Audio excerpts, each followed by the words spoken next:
Good evening, my dark little friends. Tonight, I've prepared something truly decaying for your ears. A tale from Italy, a place of romance, art, and rotting souls. Have you ever heard of Poveglia Island? They say the ground there whispers with the voices of the dead, and those who listen too closely never return. So, turn off the lights and hold your breath.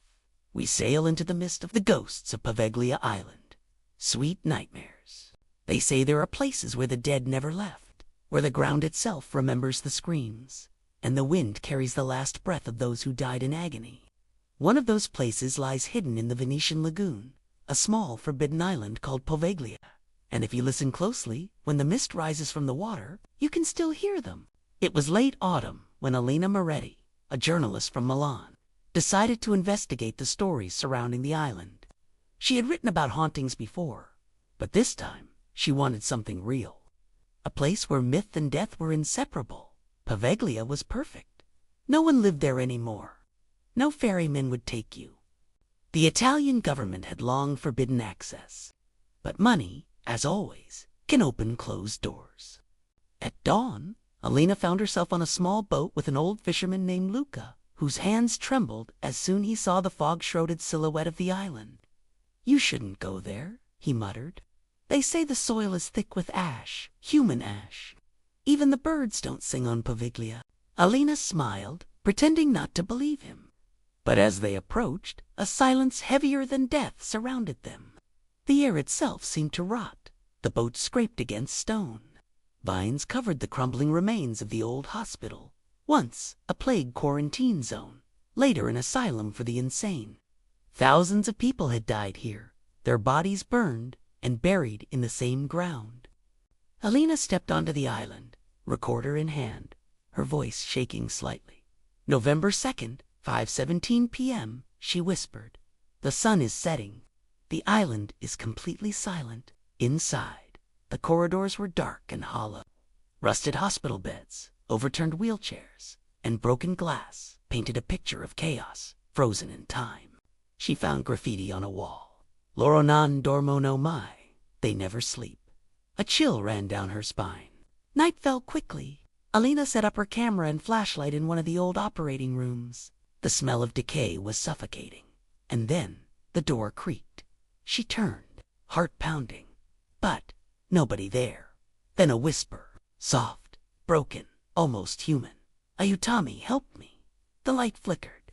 She caught a shadow moving along the wall, tall and twisted. Her recorder hissed with static, and then a voice. "You shouldn't have come." The flashlight died. Darkness swallowed everything. Elena screamed. She stumbled through the hall, desperate to find the exit. Every step echoed like she wasn't alone. Something was following her. Whispers multiplied. Dozens of voices, crying, begging, laughing. She reached a courtyard where the moonlight bled through the fog. The ground was strangely soft. When she looked down, she realized the soil was mixed with bones, small and fragile like children's fingers. A cold hand brushed her arm. She turned and saw them. Dozens of pale figures, faces melted, empty eyes burning with grief. They surrounded her, moving closer, their mouths opening in silent screams. "You breathe our air. You walk on our graves," one hissed. Elena dropped her recorder. She started running blindly toward the dock, but the sea was gone. In its place stretched an endless expanse of mist, and within it, figures watching. Days later, Luca's boat was found drifting near the lagoon. Inside it, there was Elena's backpack, her camera, and her recorder. The last minute of audio was mostly static, except for one thing. A voice was Elena whispering, almost in a trance. "They're not ghosts. They're the island itself, and they've been waiting."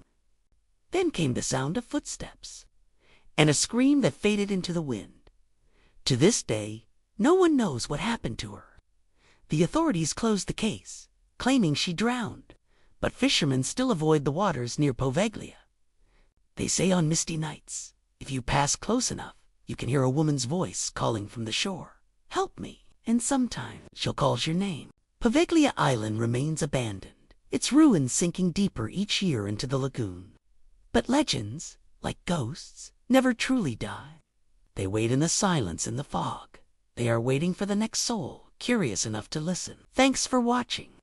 If you enjoyed this story, be sure to hit that like button and subscribe for more tales from the shadows. Stay safe out there.